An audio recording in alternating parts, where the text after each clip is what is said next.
نومي منزوع وقررت اني ظبطه بتحدي ال 24 ساعة من غير ما انام بعدين بدأ. اول شي نبدأ بالوضوء، ورحت صليت الفجر بالجامع. بعد ما خلصت الضوء كان مبلش يطلع، ورحت على البيت وقريت قرآن لبين ما يطلع الضوء، وبعدها بشوي طلعت على البرندة لاعمل تمارين الصباح، وتمرنت تقريبا لمدة شي 10 دقايق، وبعدين فتت على البيت وبلشت اقرا من كتاب رسائل قرآنية. وبهداك الوقت كنت كتير نعسان لاني كنت ما نايم من قبل بيوم. بعدين عملت مديتيشن لمدة شي 5 دقايق وكان كتير حلو. وبعدين طلعت اتمشى بهالاجواء الحلوة اللي بتخلي الواحد يتفائل. الصبح هي بتخليني اشعر بالسعادة، انا سعيد الان.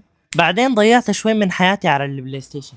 قررت رتب الصالون مثل ما انتم شايفين هون البيت عايم، فخلينا نبلش وهيك بنكون خلصنا. يكفيني شرف المحاملة ويلا. وبعدين بدأت منتج على الموبايل لبين ما يجي وقت صلاة الجمعة. بعدين فطرت فطور وحاولت اني اعمله صحي. حمام قبل صلاة الجمعة، نلبس الجلابية ونزرر الزرار، وبعدين نبخ شوية عطر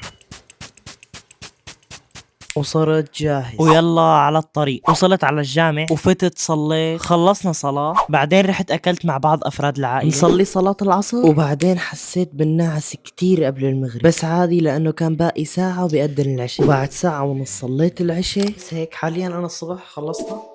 وصلوني 50,000 بقى لاني مجنون. يلا